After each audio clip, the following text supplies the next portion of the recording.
Welcome back to the Football Terrace. It's 5 o'clock. We're live. Thank you very much for tuning in. Smash the like button and share button. Man like Matisse is with us. We'll be introducing him in a few moments. But we also got, it was a surprise to me. We're also joined by the Grand Dam. Dammy is here with us as well. Bitz and Bobs will be through very, very soon. So make sure you're smashing that like button. Make sure you're hitting that share button as well and put this across all socials. Also, subscribe to their YouTube accounts. They're in the title. Make sure you go and get that done. Maybe wait till afterwards just so you don't lose the flow of the show, but get it done. Big shout out to our title sponsors, Manscaped, 20% off of all their male grooming products. Again, do that after the show finishes. We're here to talk Haaland. Big links to Chelsea. Some saying it's close. But City also throw in their 10 pennething as well. We're going to debate where we think he ends up, and we're going to take your calls on it. I also want to speak about an interesting point made today by ex-Liverpool right-back Johnson, that although Jurgen Klopp will be safe this season, if things don't improve going into next year, there's the potential for him to maybe be sacked.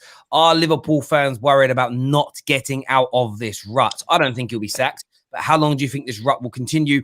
And we're also debating Marcus Rashford. 5 years ago today, I have to say this about Rashford, this exquisitely wonderful, brilliant young man. And he's young to me. Some of you he's older than, but to me, he's young. I'm almost old enough to be his dad. Anyway, he burst onto the scene 5 years ago. 2 goals against Midtjylland in the Europa League. 3 days later, scored a brace against Arsenal in the Premier League. And he hasn't looked back. 136 goal contributions later in a Man United shirt, flying high. We're going to talk and debate how good is Rashford, and we're going to take your calls on that as well. Without any further ado, also we're going to be secret phrases in the envelopes again to enter the prize draw for the secret shirt. We'll go through them in a little bit later. Actually, I'll do them now. One is the name that we use on the football. Some of you used on the name on the Football Terrace to name a Premier League football player. The other is a name used to describe a Premier League manager, and the other one is the name of a panelist on the Football Terrace. Super chat and guess the phrase, and you enter the prize draw tomorrow, which will be live on the air, to win a My Secret shirt box, which we will send out to you in the post. But as I say, without any further ado, we're going to bring the panel in now. Well, you've met them all before. There's not even debuts anymore. But Matisse is here. Grand Dam is here. How you doing, gentlemen? Oh, listen. Man is out here stepping correct once again, you understand? Here with the boy Matisse, here with the big man on the left, you understand? Big up to Terrace for having me on the channel, you know what I'm saying? But yeah man, you know, Bitz and Bobs. Did you not like shout my name? No, he just said the man on the left and Matisse. Spot me, fam. There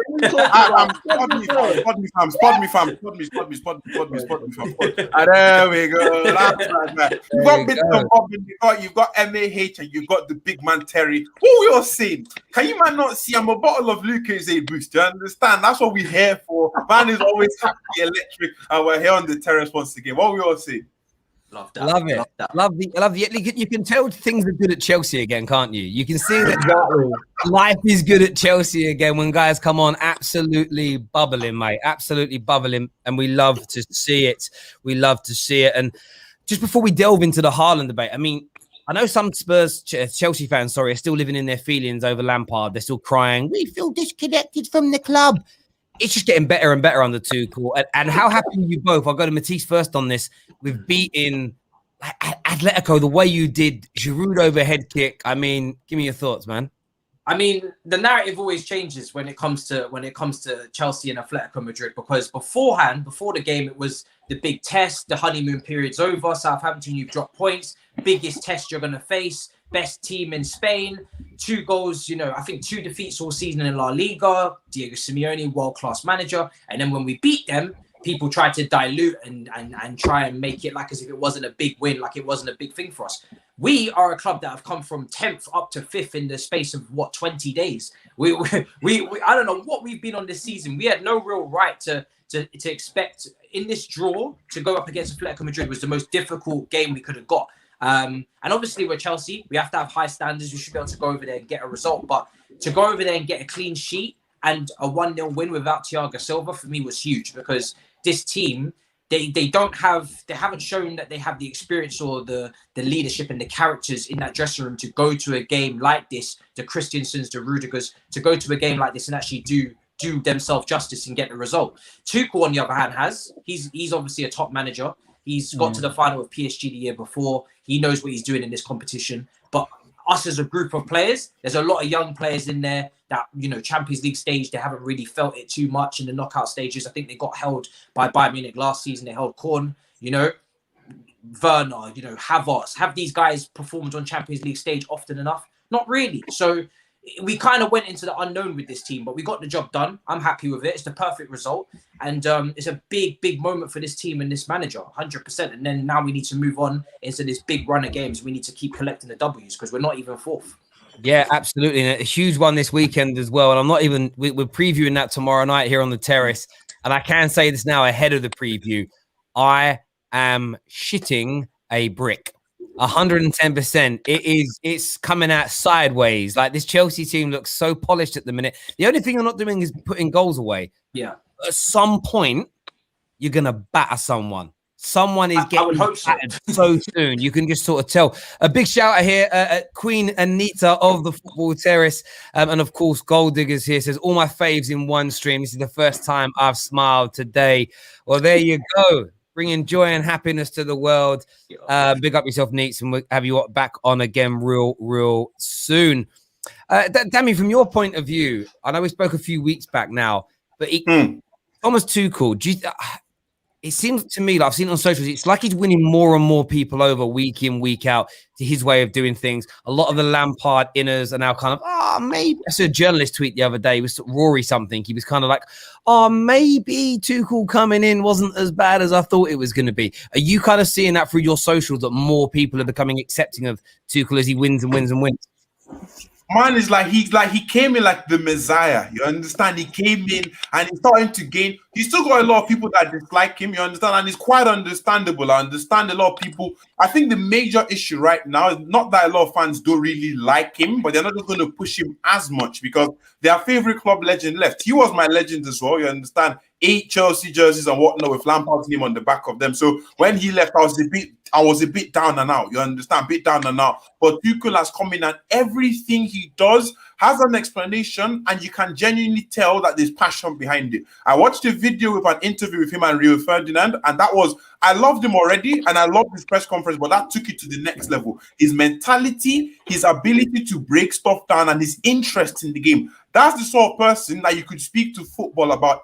I feel like he could be a lecturer in football. Like, if you went to uni and he started like, yo, we're having a new uni course in the UK curriculum, we're going to talk about football. He would be there and be able to get you a 3-year degree. That's how passionate he is about football. And when you have someone like that in the team, and then we've not lost since he came in, we've considered 2 goals. Rudiger tax was the other one. HMRC come and claim that back. But at the end of the day, you've got all these different elements. And like I said, Tuchel is such an amazing developer. But I feel by the end of the season, he would have won over at least 85, 90% of the families. Because the way he's going, I don't think he's going to stop anytime soon. Yeah, I hear you completely. And Bitz and Bobs, we're going to move on to the Haaland talk in a few minutes. But are you nervous about playing Chelsea on Sunday? 100% no. What? Because they've started running a bit more and they press a bit higher up the park. Are you kidding me? Come on. Listen, Chelsea, do you know the funny thing about Chelsea is that this Tuchel magic, Tuchel ball, twin sixes and all that stuff, flipping professor, get him to Harvard if he wants to go do all this analysis and presentation. You've won a few games, rat-a-tat-tat, clap for yourselves. Well done. You won a few games. That's what he's supposed to do. Why are we giving him praise for something he's supposed to do? You lot are acting like you were in a crisis or anything. 100% not. I'm not worried, Terry, because do you know what? They don't score many goals. And we do. So to be honest, if it's going to be a shootout, I'm confident, to be honest, because they got what? What's his name again? Finding Timo? That's his name, yeah. We got Tammy Abraham playing centre forward. Giroud scored the bicycle kick. Listen, you're playing against a team that are happy going to camp out in their own box. They didn't have one shot on target, and they were home. So, listen, I applaud the confidence. Matisse, Grand Dame, I applaud it. Come forward with it. But listen, if your team try and do what they're doing, we're going to smack them up. Trust me. That's what I'm going to say on it, Terry. I'm confident. That's confident. True say.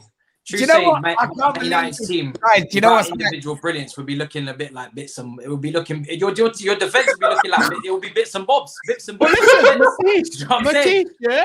But listen. All I'm gonna say to you is this, yeah. Maguire. Look, your name is Maguire, Aaron, and flipping Harry, MAH, whatever that stands for. But listen, your team could be MIA, missing in action, boy. Listen, I'm not even trying to talk smack because you look. I'm seeing the Chelsea fan base making so much noise because you won a few games. What? Ain't that what you're supposed to do? Look, Atletico Madrid, Champions League, well done. Clap for yourselves. Listen, I'm happy for you. Bring that confidence. Because you ain't doing nothing when you play us. I'm telling you right now, you can stay higher up the park, you can run a bit more, but your strikers are not firing. You got a centre forward bailing you man out that you didn't even want.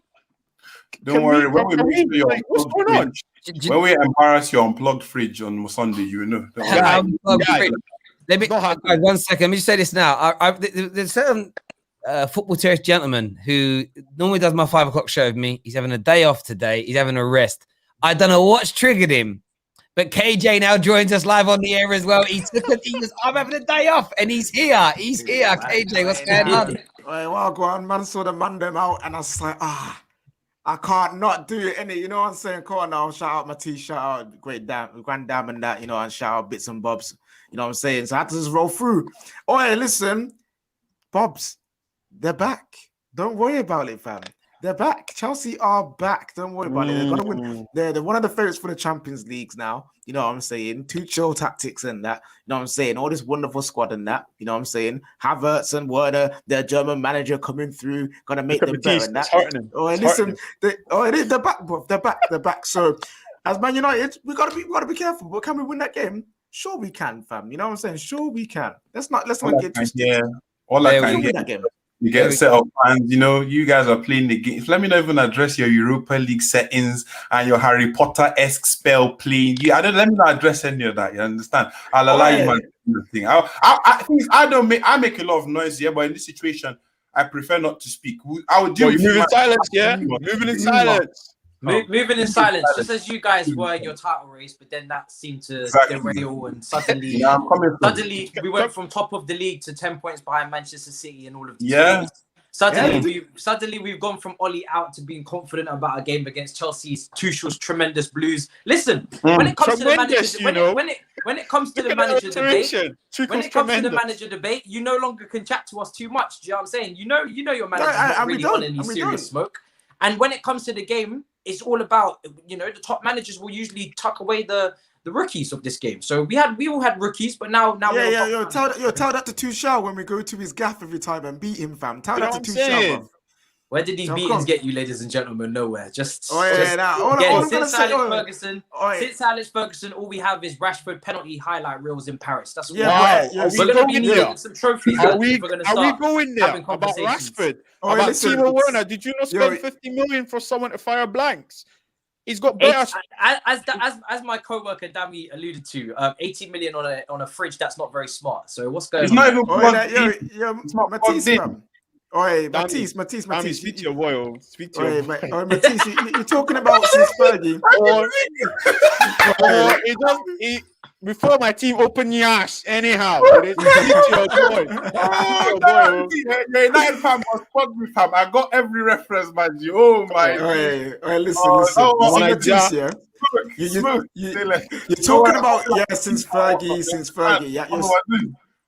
Since Fergie, there was some bad judge on the on Stamford Bridge, fam. You know what I'm saying? We'll go there, get pammed, and guess who broke that? Man like Ollie, fam. You know what I'm saying? Who always makes Tuchel cry in tears when we go to his gaff? Let me ask you. That's who it is, bro. You know what I'm saying? Let me ask you a serious question, KJ. Yeah, do you believe you're going anywhere under Ole Gunnar Solskjaer in terms of we already have trophy? In terms of winning a trophy. No, but are you going to win a major trophy under him? What's the goal? Find a major trophy. Which trophy? Champions League or Premier League? No. Well, we can't win the Champions League because we're not in it right now. Wow! Oh, is that? Oh, wow! However, is your current shit team right now going to actually win anything? Let's be honest. No. So you can be in it. You're still not going to win it. Next question. Wow. Please. Wow. Guys, we can come back to this a little bit later. We'll come back to this a little bit later. It's a good chat. I'm loving it. It's just sitting back and enjoying the chat, really. Julian here for super chat. It's not the fridge. The phrase is not the fridge, and it's one guess per super chat. You can't put about 1,000 guesses in for a super chat.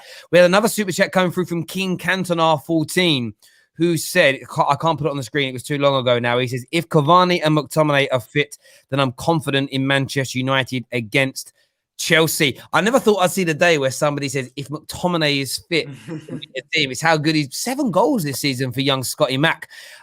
Big up himself. You can keep guessing for the secret phrases in the envelope. One is a phrase we use to describe a football manager in the Premier League. The other one is a phrase for a striker in the Premier League. And the other is a name of a panelist on the Football Terrace. Get your super chats in now. But Haaland's linked to everyone. Yesterday, we saw Mino Raiola do Mino Raiola things, talk about there's 10 clubs that can afford him, only 4 Premier League clubs that we can. We know Chelsea are in for him. We know that City are now looking at him as well.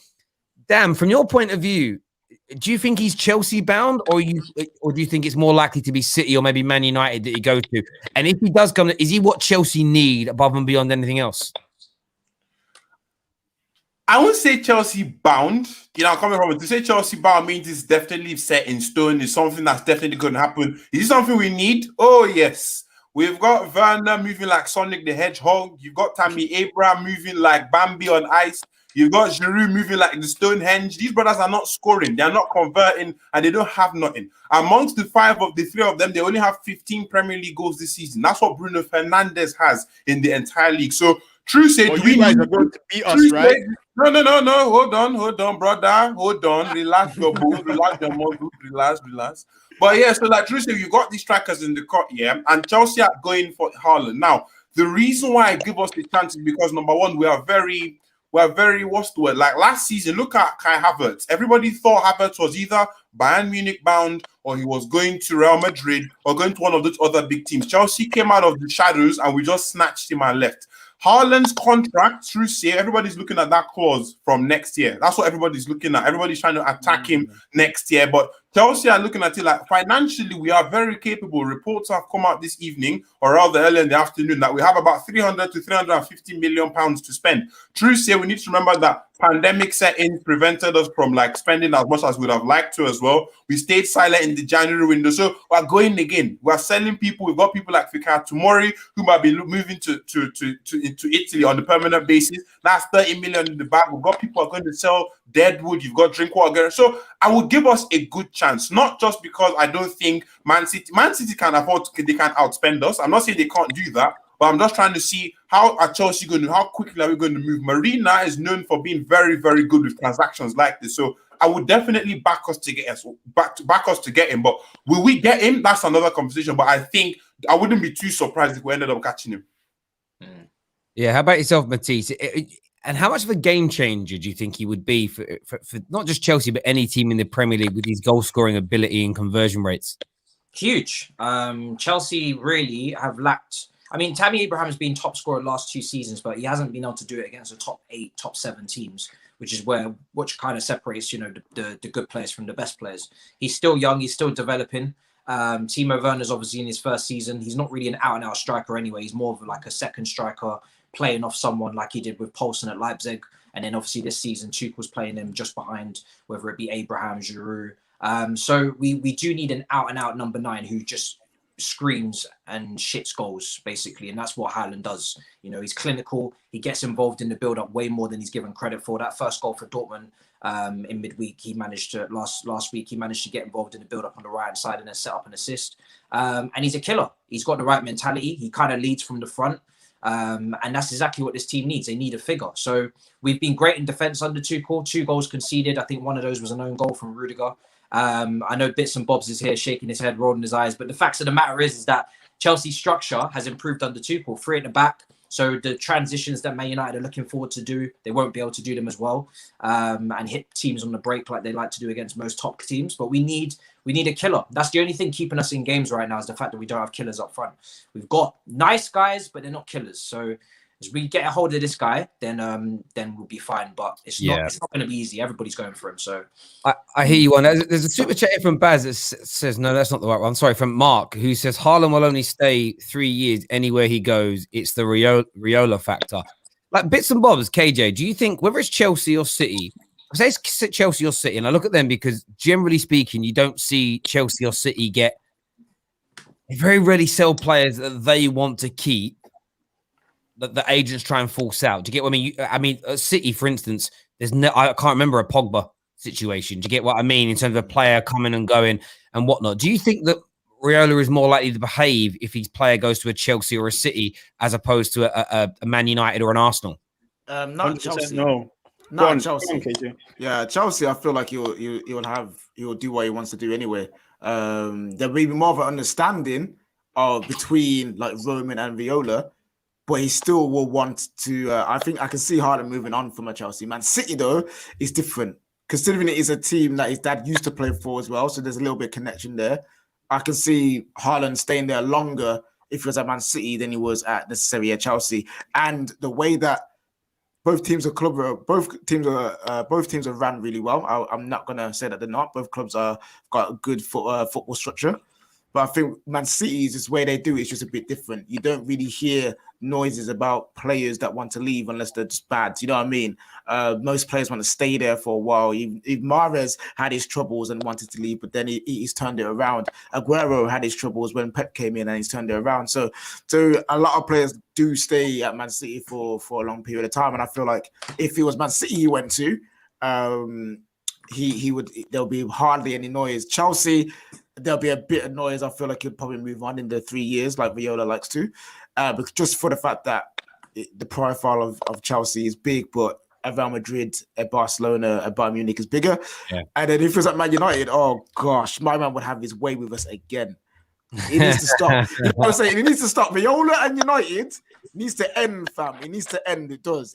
We need to have nothing to do with it. It's such a tough one. It is, isn't it, Bob? Because Man United, I think everybody could do. The only team that doesn't need to sign Haaland is the club that has Mbappe, in my opinion. It's as simple and straightforward as that for me. Would you like to see him come to United? Do you think it's doable with his relationship with Ollie? I think money talks, to be honest, especially when it comes to Raiola. Didn't they try and get him already, Terry? Dammy, you're right. You're right, Dammy. Laughing. You need to drink some water. Do you need some water? Are you okay? H2O. Stay hydrated.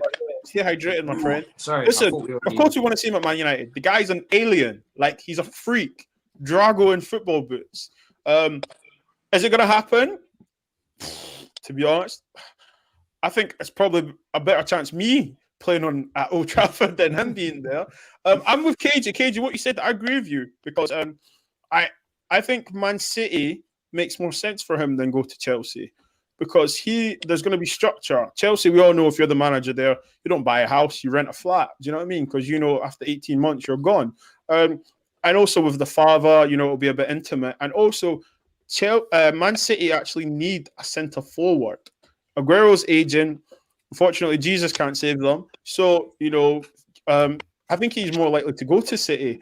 Yeah, I know. I hope you like that one. But to answer, if he comes to Man United, if he came to Man United, the scenes, I'll be sending for everyone, even these two. I hear you on that. We're going to be opening up the lines very soon, about 5-10 minutes for you guys to phone up and have your say to talk about Chelsea versus Man United, talk about Haaland, where is he going to go. We're also going to sort of have a bit of a brief touch here on Rashford because we want to hear your opinions, viewers, on Marcus Rashford. How good is he 5 years after making his debut? A few super chats here. Ryan says, is it Agent Bad Vibes? It's not Agent Bad Vibes, a.k.a. Lincoln, if you don't know. Chelsea was 6th in 2012 when we won the Champions League. Yeah, I mean, they were. Absolutely. Can you imagine that again? Imagine Chelsea. Chelsea are an outside bet. I'm going to put an actual financial outside bet on them. Someone here with the same name as my channel says, I think it means tapas pulis. It is not tapas pulis. The phrase is not tapas pulis. Thank you for your super chats. Keep them coming to guess the phrase inside the envelope. Prize draw happening tomorrow. But gentlemen, one second. Another super chat here from Andre says, Riola won't handle Marina, he'll be on his knees. yeah, I don't see Mino Raiola misbehaving with City or Chelsea to anywhere near the same degree that he's done with Man United. We have Our serious board thoughts. are soft, absolutely soft. There's no doubt about that. Mark, before we open the lines, I want to speak Marcus Rashford because 5 years since he made his debut for Manchester United, and 5 years to the day. And what a night, what a week it was for him. As we said at the top of the show, a brace against Midtjylland, a brace against Arsenal. And since then, he's gone from strength to strength, not only on the field of play, what he's doing off the pitch is absolutely breathtaking in so many ways. To see a young man from a working class environment from the UK stepping up and helping other children and other people that grew up from similar backgrounds to him and in similar financial situations as well, which I think stands out and is key to me. He's absolutely killing it. Puma about to offer him a mega money sponsorship deal, and fair play to him and his family and everybody that's going to benefit from that. But him as a player, how good is he?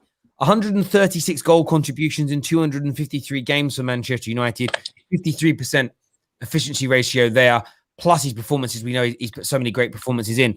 On a minutes per 90 minutes, he actually contributes a goal 73% of the time, and he's 23 years of age, and that has continued to grow year on year. We put some statistics out earlier on the Football Terrace Twitter page at the show of the last 2 seasons. This season and last season, no 23-year-old or under has scored or created collectively more goals than Marcus Rashford anywhere around the world that play on the left-hands like left-handed attackers. And when you compare him to all and sundry, so everybody of all ages, he's been I think he was something like 6th last year, and he's currently 2nd in the charts this season. He's absolutely killing it. I'd like to ask the Chelsea boys here first. I want to go to Dan on this one. In your opinion, you're a rival watching. How good in your eyes is Marcus Rashford? People can joke about the feed the kids thing on the pitch, and they can joke about that when he doesn't perform well. But true say Marcus Rashford, right? Over the last few years, he's been in the Premier League. He's been every single year there's improvement. You understand? Every single year there's improvement. Metrics-wise, behavior-wise, on the pitch, he's always improving. And as a Chelsea fan, I have to respect that. You understand? He's out there doing great things for not only like literally in his community, he's helping going there, being load and whatnot, dealing with the government and all of those different things. So literally, I can't even complain about someone like Marcus Rashford. Last season, he had a very good season. Last season, I believe he had about 25, 26 goal contributions in the Premier League or so. And then this season, he's doing very well as well. I know Bruno Fernandes has really, really influenced this side with his 25 goal contribution, but Marcus Rashford is also taking part of that as well, all at the age that he's at. So as a Chelsea fan, I can't disrespect him. Do you know what I'm saying? I really can't disrespect him. I can do the banter, I can do all of that, but when it comes to actually speaking about the true situation, Marcus Rashford as an individual on and off the pitch has just kept on growing, and it's lovely to see. You know what I'm saying? It's lovely to see. I'd like to see my brothers winning. You know what I mean? I hear that. Matisse, from your point of view, do you feel Rashford, I mean, we hear things like overrated. We hear things like when will he become consistent? And I know statistics are not everything. People do look at performances as well. And as I said before Dan spoke here, we look so far this season, no one under the age of 23 that plays in his position in the world. That includes people playing in bog standard leagues as well. No one's contributed more goals than him. Last year, across for the whole season, no one under the age of 23 contributed more than him. And then when you start comparing him to people of all ages, this season, he's 3rd highest on the list, in front of Cristiano Ronaldo this season for goal contributions, Raheem Sterling, who plays for a much better team. And last year, coming in there 6th. If you look at the people that are in front of him as well in major leagues, Ronaldo, Raheem Sterling, and Mane only. Do you think he gets enough respect that his outputs and his performances deserve? No, I don't think so. I think he didn't cost anything, which is the key here. For value for money wise, he's exceeded expectations astronomically. You look at someone like Martial, who's had a little bit more ups and then downs, a little bit less consistency. Rashford's been there year in, year out, just producing very good numbers. On top of that, the technique. I remember going to the game at Stamford Bridge where you knocked us out of the cup last season, and his free kick was absolutely phenomenal. Like that ball just like that. Danced in the air, absolutely danced, and that's a massive sign of technique in a player there. The way that ball was able to dip and then go back down as well for the free kick. I just think personally, looking at the context, especially with those stats, he's not always played up front. He's played under Mourinho as well, we know that is not a manager that brings the best out of attackers more time, unless you have Son and Kane, who is exceeding their XG by ridiculous amounts, usually the attackers are stifled, and you can find yourself at left wing back at sometimes as well. Wasn't the most attacking football being played there. So considering who he's got around him, it's only Bruno that's really just come into the mix of things now. Pogba, he's not always been, for me, played in this correct position as well. He's always a bit deeper.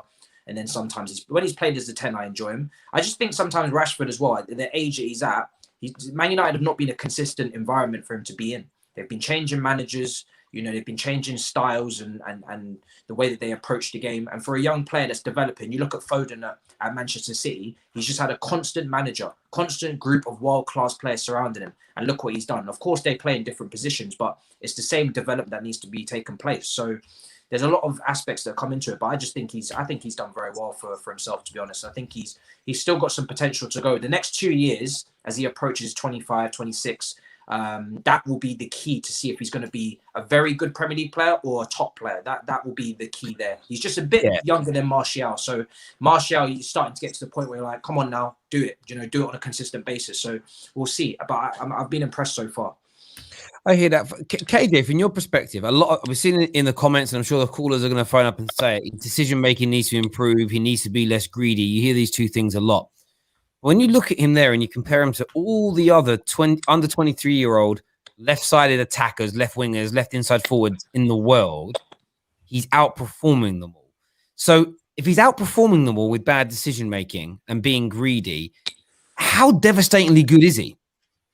He is very good, and I think with the United fan base, the ones that don't like him, I feel like the phrase "familiarity breeds contempt" comes in because they're so used to seeing him at Manchester United. They're starting to be like, "Oh, you're not doing it for me anymore. You're not doing you're not doing what you used to do, which was excite me. So you're now rubbish. You're now trash, and you no longer are needed," which is wrong because the kid has been growing and growing each year. And even when he's had struggles, he's overcome them. And that's sort of mentality that we want from a Manchester United player. We see Martial, one of my favorite players, but when there's competition, he crumbles. But when Marcus Rashford, when he sees competition, he rises above it and he goes, actually, no, I want to be the best. I want to be the best I could be. I want to be the best for Manchester United.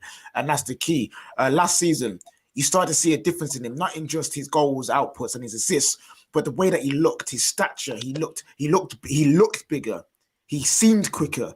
And that's because up there, his mentality has been elite for Manchester United. And yes, he might go through bad form, but what players don't? And I think Manchester United fans, literally, we need to embrace him. He's one of our own. What many clubs in the world can say, one of our best players comes from the academy. You know what I'm saying? One of the best players in Europe for his age comes from our academy and he plays in our first team. Not many clubs can say that. So Marcus Rashford, when he's got a coach that's better because everyone says, oh, he's not good enough. Imagine him with a Tuchel, with a Poch, with a Pep, a Klopp, a top-level coach and a top-level manager. We want to see, he'll be absolutely devastating. So yeah, man, Marcus Rashford, I love Rashford, man. Love him.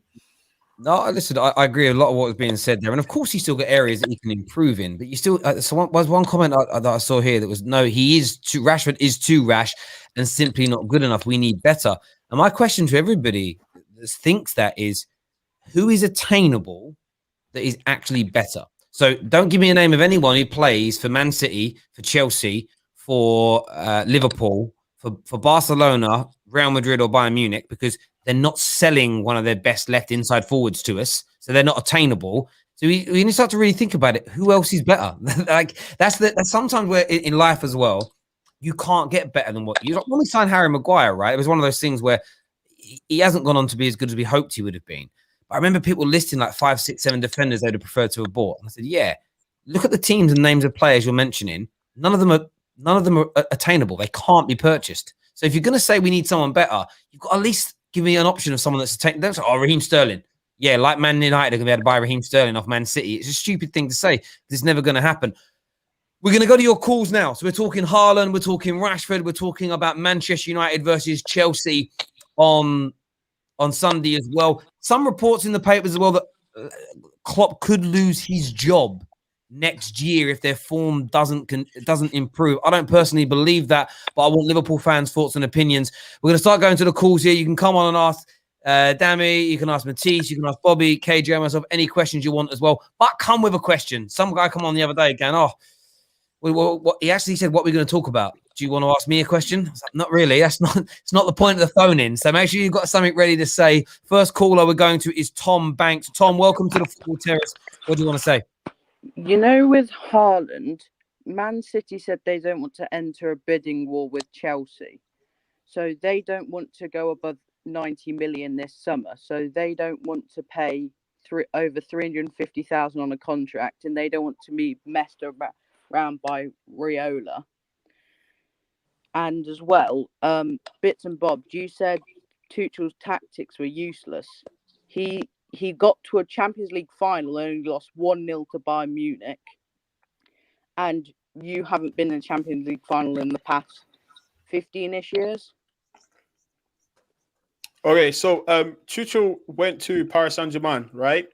Now, any competent manager, well, I say competent because Poch is struggling. Any good manager should win the league, correct? Would you agree with that, Tom? Yeah. Tom, would you agree with that? Yes, Okay. I would, yeah. Okay, so he got to Champions League final and lost. So he lost the final. He didn't win it.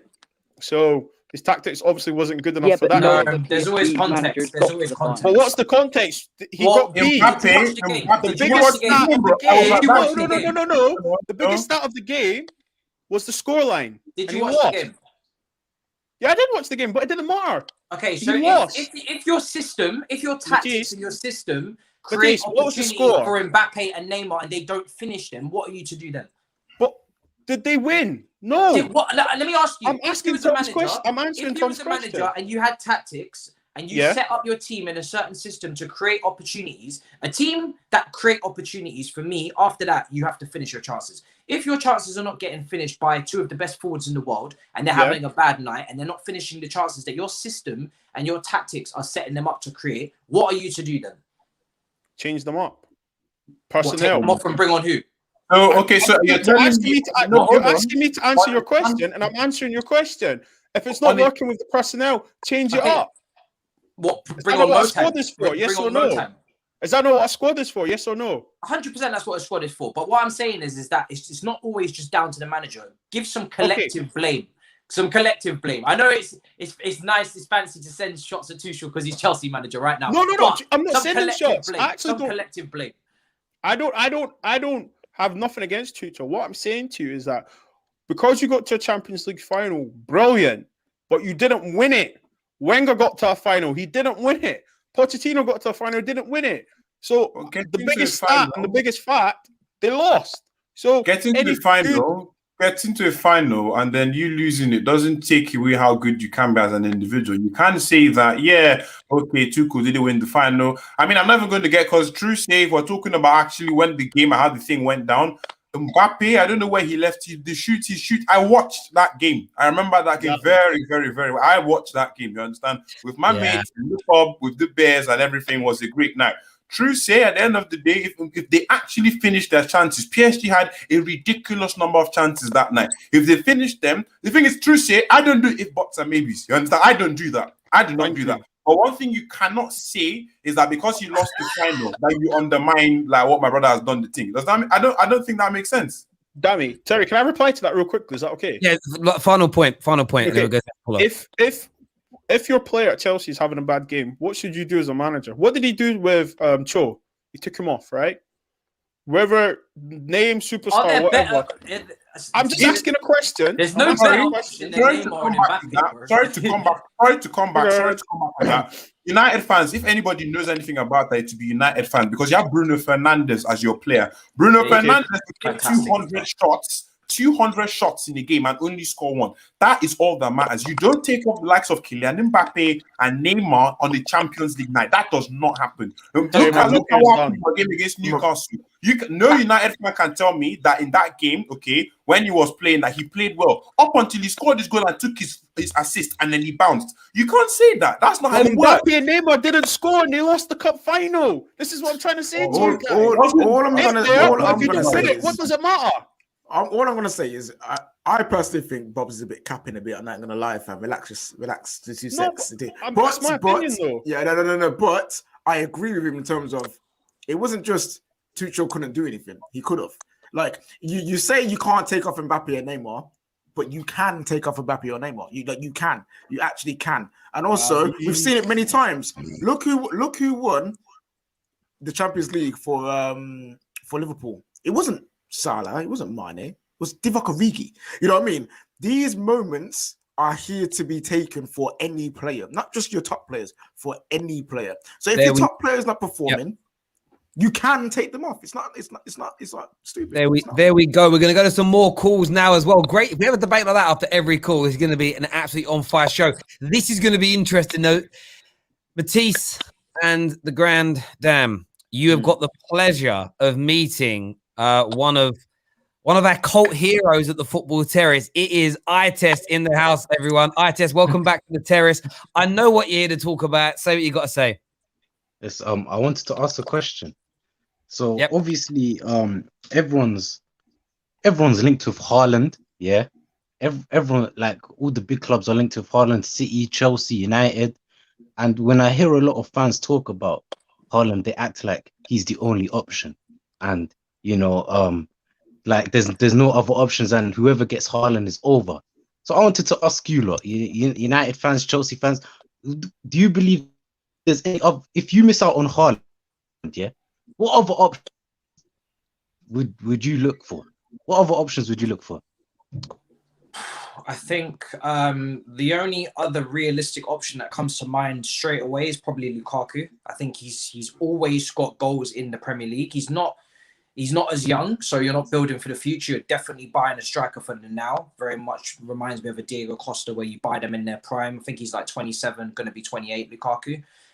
But he always scored goals at West Brom, scored goals at Everton, scored goals at Manchester United. Regardless of whether you like the way his style, you like the way that he plays, regardless, he gets you goals. And we've seen that again at Inter Milan. So that would be your second choice, I guess, if you was to go for him. But for me, it's very important to mirror who you're going for in terms of the way you play. There's no point buying someone like Lukaku if then you're not going to make any balls in behind the defense. Chelsea at one point this season were making no through balls, less through balls in the whole team than Bruno Fernandes. If you're not going to have people that are good crossers of the ball. So it depends on how your team plays. I wouldn't say Lukaku suits Man City as well as he does other teams. So it just depends. It really just depends. Yeah. But it's not do or die. But I think the main point with Haaland is that he's generational, 19, 20 years old, can do it for a decade. Of course, he probably moves on to Real Madrid, but he's a freak, basically. Yeah. Do you think he's the only young option out there? Do you think he's the only young option out there? Because I know where you're going with this. I can already tell where you're going with this. I'm gonna do a quick shout before I say my prediction for what you're gonna say. I think Lautaro Martinez, talking about Inter Milan and Lukaku, his strike partner Martinez is also a player that could do very well. Apparently, Darwin Núñez from Benfica, he's not starting today, but apparently he looks like he's going to be a top striker. I've not really seen him, but that's the name. But Test, you just want someone to say Alexander Isak, isn't it? Everybody in the comments has been saying, I could tell. That's from that's because Test came on here maybe 7-8 months ago and said that Isak is better and much better than Haaland. That's why all the viewers are saying Isak when he's talking. My view is very much this, Test, is there may be some other youngsters that people might mention that I've never heard of. As I say, I don't play FIFA, I don't play Football Manager, and I don't watch European football outside the Champions League, really. So if there's a youngster that comes off the bench for a team in Italy, I'm not going to see it happen. There's only one other player that's on Mbappe's level from a striker point of view with his goal-scoring ability that's actually come to fruition right now, and that's Mbappe. There's those two. There is nobody else. Everybody else you buy other than those two, in my opinion, is substandard. Doesn't mean they're bad, but they're not of that level. So there are alternatives, but you're not going to buy. There's nobody else available at that young age who are scoring like the 26, 27, 28-year-olds are doing and have that longevity. That's why those two are the two most sought-after players in world football right now, in my opinion, because there is going to be nobody else like them, and they're still young. Like they're behaving on the pitch like they're 20, 26, 27, but actually they're in their early 20s. So it's going to be brilliant. And I just finally, your thoughts on Rashford? 5 years since he made his debut for your club. How much is he impressing you? You see, with Rashford, he's getting a lot of respect. Yeah, but you see, there's other players out there that I believe that are even better than Rashford that aren't getting as much respect. You talked about Isaac earlier. He scored more goals than Rashford this season in the league with no penalties, 12 goals. Rashford this season, everyone's apparently saying he's had an amazing season, but you know what? Aubameyang caught up with him in goals, but apparently Aubameyang's having a bad season. So for me, Rashford, for me, he's a good player. But I've always said, if United want to get to the top, win Champions Leagues, win Premier Leagues, is he really the guy? For me, he's very inconsistent. Right now, he's going through a bad patch. Yeah, he's not really doing. Earlier on in the season, he was doing okay, but now he's doing bad. After lockdown last season, he was doing badly. You came on here a few months ago and said, what does Rashford do other than score? Out of all left-sided forwards in the world, only 2 in Tadic at Ajax and Son of Spurs have more goal contributions than him, and they have 30 each, and he has 29. So when you say if Rashford's inconsistent, then everybody else in the world is inconsistent. For me, like you could just see with your own eyes. You can't deny it. He's very inconsistent. Throughout a season, can I interject from an outside perspective? Yeah, I'd love your outside perspective. One thing a lot of people forget, these guys are young. They are young. They are not. Oh, he's not a seasoned veteran. He's not out there. He's been playing since 2015. Hold on. I think we've all forgotten where Raheem Sterling used to miss so badly. We used to clown him all over the shop. Now Sterling doesn't miss jack. He doesn't miss nothing nowadays. I mean, he can miss from time to time because it's natural for human beings to do that. Let him develop. Rashford is 23, 24, and that's not even gotten to the. He's not even like he's approaching his prime still. He's getting there. He hasn't gotten there. So. Yes, but he's been playing football. He's been playing professional football since 2016.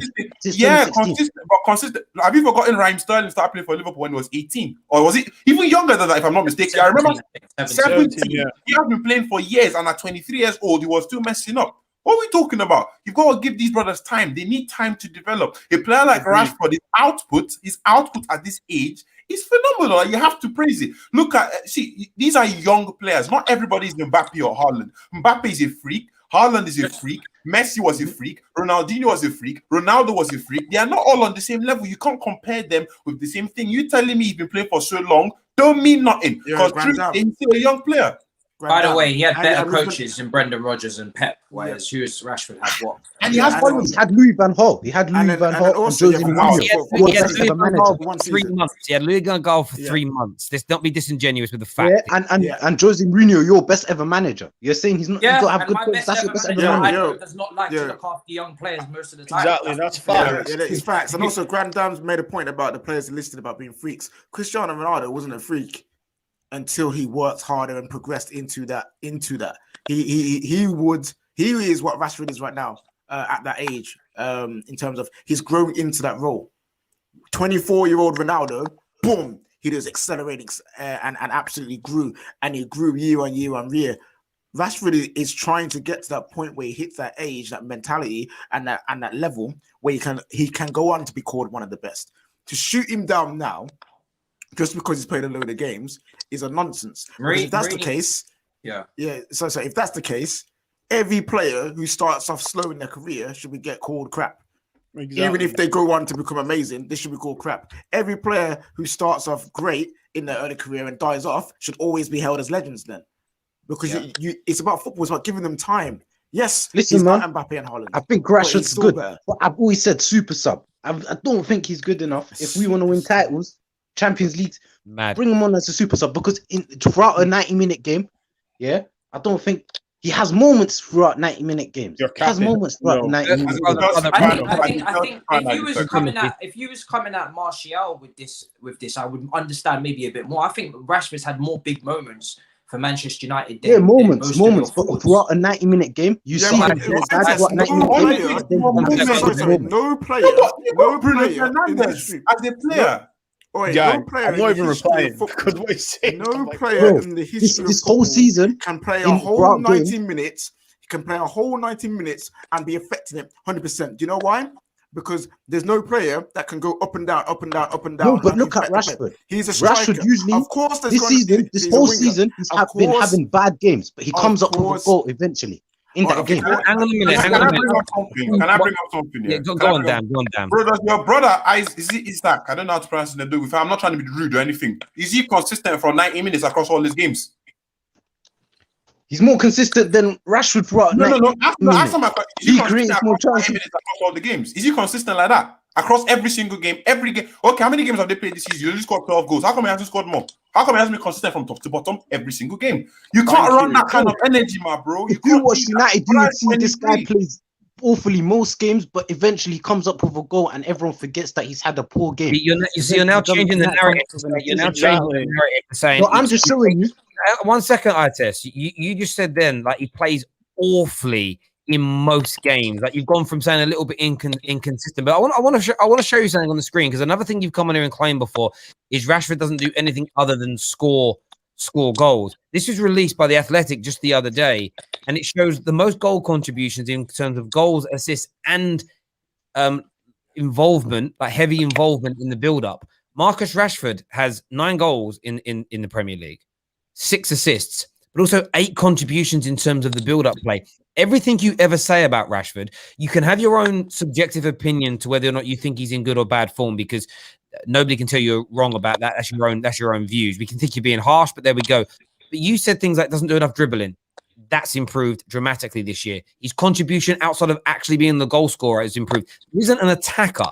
There isn't a striker or inside forward in the Premier League this season that has more goal involvement outside of goals and assists than Marcus Rashford, which means he's involved in the team play and the approach play. No, don't interrupt me for a second, please, mate. Because all you ever do on here is come out and throw things out that are again, that are eye test based. And my issue with eye test people is that they never come with a fact to back up what they think they see. And then as soon as you present them with a fact that proves they're wrong, they just go, yeah, but stats don't mean anything. It's the same thing over and over again. And it's like when people keep telling me this. And you said, Isaac creates more chances.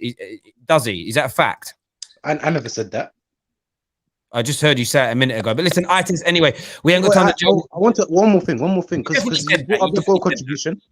Because you brought up the goal contribution and the assist thing. This is the issue with stats. Last season, Daniel James had the same number of assists as Jack Grealish. But we all know Jack Grealish is levels above Daniel James in terms of creating chances. Stupidity again. Because when it comes to Jack Grealish, you don't, and a creators, you don't just look at the number of assists. You look at the number of assists. You look at the number of chances created. You look at the number of chances created. You look at the ball retention. You look at how often they're giving the ball away. You look at their cross ratio is in terms of succession. You look at their through ball succession ratio. You look at their one-on-one attacking duel win succession. There are multiple statistics. And then you look at what teams they play for and what strikers they feed. That is just like that's the bare minimum. He's servicing players at Aston Villa in comparison to Manchester United. That's not even a comparison. And that's where you get your correlation. This season, Ollie Watkins comes in, who's scoring at a much higher rate than last year's strikers at Villa. So Grealish's assists rise. You know, Paul Pogba's first season at Man United, I reckon there was about 7 or 8 big chances he created that were missed. That took him. He would have had 5 or 6 assists that season. He'd have been in the teens if people hadn't missed those chances. So you can't take the creativity away from an individual. And listen, it's a fair point you make, but it's a flawed one. Test, thank you very much for coming on, having your say, mate. Good luck to Isaac tonight. Already 4-0 down against Manchester. He didn't do much last week, did he? Against Man United, your boy Isaac, did he as well? Rashford did, though. He created 2 and scored 1. Just saying. Take care, mate. Before he goes. One game. Listen, Test. Are you hoping for Isaac to make the comeback against United? No. I'm a United fan, like I said. I don't do that stuff. Listen, bro, I appreciate you coming on and having your say, mate. Really, really do indeed. We have a super chat here. Says the phrase in the envelope is KJ and Alfie. It's not KJ or Alfie. I'll throw that out there to give people clues if they want to get their super chats in to guess the phrases in the envelope. So they go into the prize draw. One is a Premier League striker that plays for a top 6 team. The other is a manager from a top 6 team. And the panelist supports a club in the northwest of the country. The panelist supports a northwest-based club. Should be really easy to guess them all from here. Next caller on the show. This will be an interesting one. We've got man like David in the house. What are you saying, David? I'm good. I'm good. Oh my god! even the Chelsea fans have the same reaction as us. I think Dammy knows what I'm about, but I don't think Matisse does. And someone's really put it in the private chat. I wasn't actually going to ask about that, but it'd be interesting to see what they think. Haaland, yeah, Tammy Abraham's got to go. I don't want to see Tammy Abraham anymore because Haaland is just a different level, and I think Giroud's got more to offer our team than Tammy Abraham does. So I'd like to keep Giroud. Sell Tammy. Yeah, everyone knows my opinions on Mount. Mount is, he's good, but that's all he is. He's not more than that. He's been your best player for the last few games. That's part of the problem, not part of the solution. Tammy's been our top goal scorer this season. That's part of the problem, not the solution.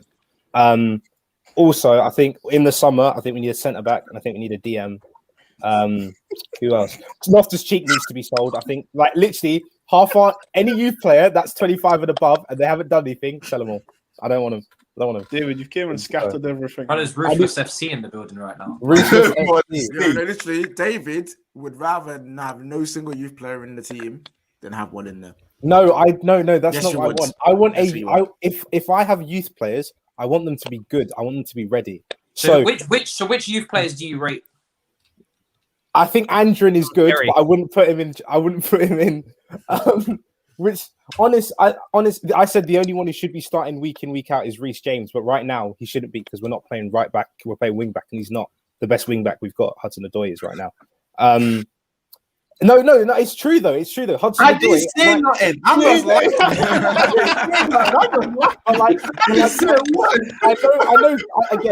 I know players like Gay. Gay's having a decent season at Swansea, but I wouldn't want him to come into the team next season. So can I just want to go into detail here about this Mason Mount agenda of yours. I love how Matisse is like moving these chairs. Interrogation, bro. PC Matisse, fam. What is your issue with a player that's vastly improved this season, moving into the number 8 role, put Felix on his backside in the Champions League, and has been just a lot more improved this season in his second season in the Premier League? What's your issue with him? I don't get it. My issue with him is that Chelsea fans act like he's already the player that he's going to be in the future. Okay, but don't forget about everybody else. Let's not do that. I don't care about everybody else. What do I think? What do I think? I think Mount is good, right? He does all the progressive passes, all the switches and blah, blah, blah. But the one thing he's missing is his end product. His end product's got to improve. And I'm not talking. And his chances created, I get it. He's created the most chances, yeah, but he takes every free kick corner. He should be. If he wasn't, I'd be questioning him even more. Okay. So I just want to see more end product from him. I want him to he in games, when someone tries to do something. So Bruno will have a long shot. It may not go in, but it will look it'll. How old is Bruno? 1 out of 10 times it goes in. 1 out of 10 times it goes in. All right. Yeah. Mount's been trying these long shots, and David. And then when he gets in the box, my words, don't put him in the box. Just say you don't like him. No, I don't like him. I don't have a problem with him. I don't have a problem with him. Honestly, with regards to this whole Mason Mount thing, I feel like if he was Brazilian with Marcinho Moutinho, he was bought for 80 million from Udinese in Italy or something. You'd rate me a bit higher. True say for me, yeah. I've been seeing this your Mason Mount thing and whatnot. People are telling me that come and cancel David. Let's cancel you right now. You understand? Because I've been seeing this Mason Mount negative. You talk about Bruno Fernandes taking one shot out. How old is Mason Mount? How old is Bruno Fernandes? No. This is my test. No, I've written your exam questions. This is a test. How old is Mason Mount and how old is Bruno Fernandes? Well, Mason Mount's 22 and Bruno's 26. Okay, so Mason Mount is going to develop as time goes on. Have you seen a progression in his game from last season to this season? I hope so, because if not, we're gonna have to give you my glasses. Right, so you have so clearly a player that is taking on more responsibility in the team is now backed by both managers. Yeah, not just Lampard. So he's not Lampard's son anymore because Tuchel's playing him as well. You've seen him take long shots this season, as you did Lampard at the beginning of his career. Were they all flying in? Absolutely not. The technique is there. You've seen him take set pieces, free kicks against Wolves at the end of last season. You've seen a technique. So I don't understand. maybe it's a lack of patience, but surely you can see that there's clear development coming from this player. I see the development. I do see the development. I've even said myself in the future, I see him being a Chelsea captain. I can see that. My so thing you is want it, that, you want it now, basically. My thing is, I get sent right. No, Matisse, because I have this agenda. I get sent loads of these things. I have these things that get sent to me, like, oh, he's created this many chances, like Bruno and Grealish and all these, man. I'm like, then why aren't his outputs the same? If you're gonna come and send to me like he's performing at this level, why aren't his levels not the same everywhere? Have we not? So let me give you a moment. Against Leeds, Mason Mount put in the same pass from the left touch side, the left hand side that Phillips put for Bamford. Bamford puts it in and rounds our goalkeeper. Mason Mount's pass goes to Werner, and the shot is saved, right? Because Werner was not consistent. We've spoken about this season how our strikers have not been firing. They haven't been consistent up front. Chelsea have no killer instinct. So the amount of chances you create, that's all well and good. But if you're not taking them, as we just spoke with the last caller with Grealish, then it means jack all. If you're not going to finish your chances, then it doesn't matter how much you create. We spoke about Jorginho creating chances a couple of years ago under Sarri, and the strikers, Higuain, Morata, not taking them. There's more than just the stats. You can create chances, and if your strikers don't finish them, we've gone through how many goals, Dammy? All of our strikers combined less goals than Bruno. We have 15 Premier League goals. All our strikers. That this team is creating opportunities and the strikers are not finished them. How many times has Mason Mount got on the right channel 1v1, skilled a man, crossed it into the box and nobody's there? How many times has Reece James put the ball across the box? Nobody there. These are chances that are not getting taken. Done. And also, I'm speaking about the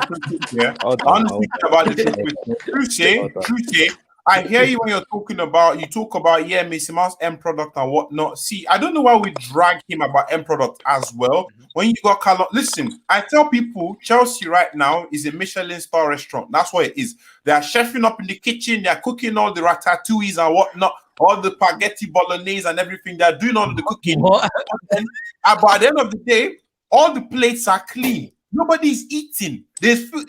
Literally. How dare you use my analogy on this? That is not your analogy. You are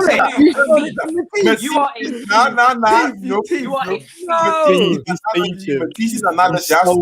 You're cancelled out of here. Cancelled. If you want to use my analogy, you credit me. You credit me. Okay, I will use Oxford's crediting system. You understand? It's written. Don't worry, I've written it down now. But my point is, at the end of the day, you've got these people in the you've got all of them missing. Callum Hudson-Odoi, star boy settings and whatnot. Is he scoring? No, he's not really getting involved. You understand? We're not seeing him in the goals. Tammy Abraham that everybody loves and we're talking about. Even this time, you think people are telling me, oh, they should give Tammy a bit more chances. But that goes missing sometimes. I have to find myself calling social services to find him. You can't see him on the pitch at times. You've got Timo Werner missing. You've got Giroud missing. You've got Mason missing too. Our big signings, Pulisic, Hakim Ziyech, where have they been? So the thing is, you can't just single out Mason Mount. I know you need No. I'm not singling out. No. Because I've had two people and I've seen the comments like, maybe got slammed. I've got things in the back pocket. He's not done yet. Damn, are you finished?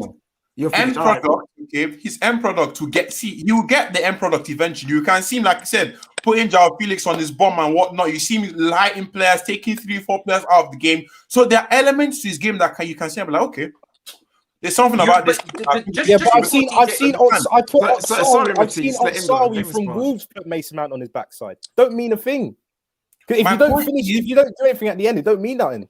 Okay, so how do you think Pulisic, Ziyech, Havertz, Werner, how do you think they've all played this year? What's your thoughts? What's your thought process? I think with your basking amount of money. Havertz hasn't had a great Havertz hasn't had a great season.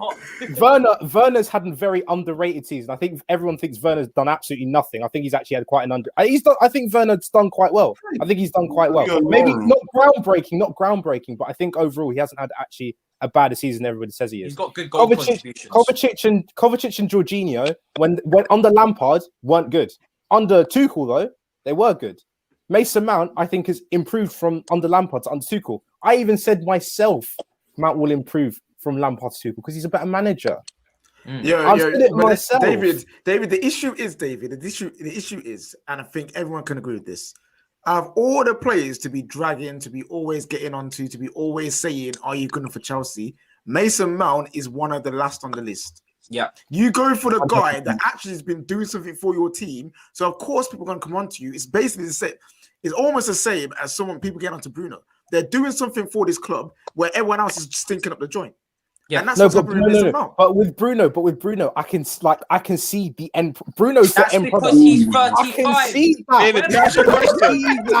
I can see it, bro. With Mount, when people talk about Mount, I want you to tell me where Bruno Fernandes when he was 22, and I want you to tell me about Reece James, who you rate. You rate Reece James, and you've watched Reece James, and you've seen how many open play assists does Reece James have, and then how many has he been robbed from? That's what I want to talk about. I want to talk about daylight robbery here. Reece James has been robbed of assists, right? Has he not? Again, no, Reece James has, but Reece James is a fullback, so I'm not judging him on his end product. That's not I'm judging him. No, on. But you should though, because it's the modern game. But why? That's not his job though. For Lampard, number 8, right? No. Reece James has a cross on him. Reece James isn't crossing him, but his be all and end all is not. Yeah, but when you're talking about best player of the season, and you're talking about attacking 8, I'm saying he's got to be. You've got to see something tangible there. When people talk about Bruno, when people talk about Kevin De Bruyne, and I get it, they're older than him, of course, but they've all got something where you go, this is their goals, this is their assists, this is what they're contributing to their team. Whenever I hear people talk about Mount, all it is, he's a magnificent presser. All he progresses the ball really well. David, can I ask you a question? That's the same argument for Kovacic. Sorry, and have I not said Kovacic's had a poor season? Did I not say last season I want to see more Emery than Kovacic? Someone said Bruno wasn't playing for Chelsea at 22 because he wasn't good underneath Tuchel. You move the goalpost for every other players and you give them time and patience. No. Time and patience. But when it comes to Mount, you are straight on his neck. No, the difference is with Mount, right? Especially under Lampard. He would drop awful performances. Lampard would drop everyone. Is that his fault? And whose fault is that? So who should you be coming for? Hey, in the words of my friend Time. No. Let me land. Let me land. Bro, if you land today, you're playing with Crash, fam. You need to land. My point is, all these other players got dropped, and I get it. It's Lampard's fault. Mount was on the pitch. Right, I get that. But when you are on the pitch, when you are one of the 11, I have to judge you the same as everybody else on the squad. When people are telling me he's the best player in the squad, that's when I have to be more. I just want to ask a question. I have to be. Got to be. I just want to ask a quick question. To your heart. I love it. Listen to yourself. Start with the 99 people song. When Mount scores and he assists, how do you feel? When Mount score, I'm happy. I want Mount to have good games. Nothing would make me happier than Mount to be absolutely. You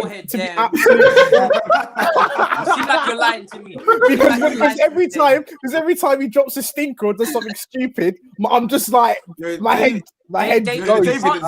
You can't judge a number 8 playing at left wing last season for a lot of games because again Lampard overused him. That's Lampard's fault. So put the blame on the legend. Let's not obscure the legend from blame and blame the young kid. Should never have played at left wing last season, but he played him there anyway. So if you play a player out of position, you can't expect the same productivity that you do from an actual left winger. Hence why we was all calling for Pulisic to start at left wing because he's actually a winger. I don't expect Messi to play at right back and do a job. I don't. And when you're talking about Mount, we talk about midfielders and actually judging them on what you see and not just going off GA. Mount was playing in the number 8 role for a lot of the season under Lampard. If the front three were doing their job, which I alluded to at the start of this show, when you came on, like Liverpool's front three did, you don't hear people talking about what is Wijnaldum's GA, what is Henderson's GA. I do. I do. I love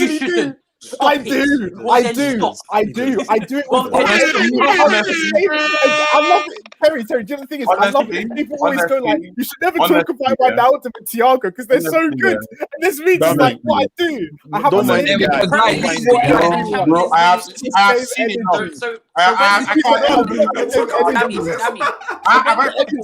When Liverpool won the Premier League and the Champions League, and Wijnaldum, Keita, Chamberlain, Henderson, all of their midfielders were not judged off GA because their front three actually did their job.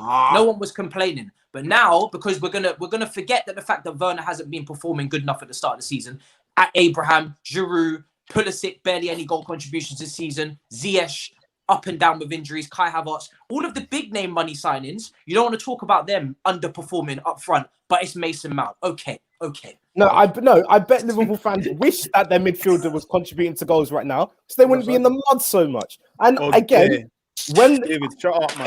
again, I will say it with my chest. Kovacic will have a bad game. I'll come on and say Kovacic's had a bad game. Well, my thing is, I come on and say Mount wasn't as amazing as everyone says he is, and everyone's like, "Oh, you're just a hater." David, the energy is always different. The energy is always different. That's the issue. Get out of here, man. The energy is always different. You You can say, sorry, Terry, I know you want to finish. You can say, "Oh, Kovacic had a bad game today," and that will be it. But with Mason Mount, I was like, did you see Mason Mount? That guy was awful. No, because KJ, when I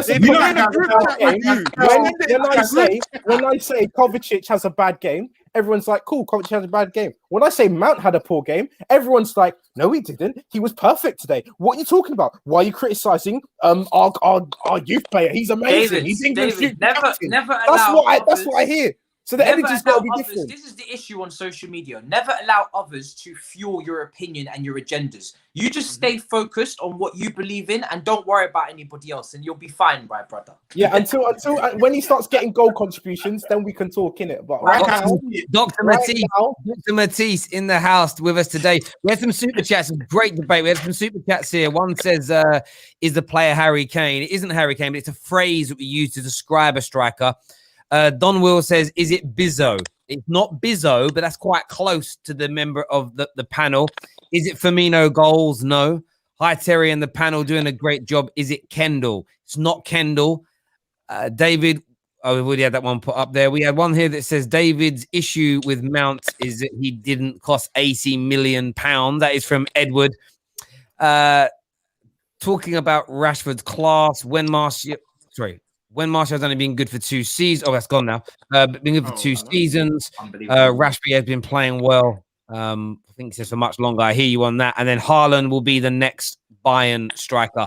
I wouldn't be surprised, to be fair. That wouldn't shock anybody if Bayern Munich signed him. It absolutely wouldn't. Listen, gentlemen, 1-0 to Arsenal, by the way, everybody. So we will begin live after the Arsenal-Benfica game and live after Manchester United take on Real Sociedad. Hopefully, it's going to be an Ahmad day. Hopefully, Ahmad's going to get his proper debut, and we get to see him run around for 90-odd minutes or so.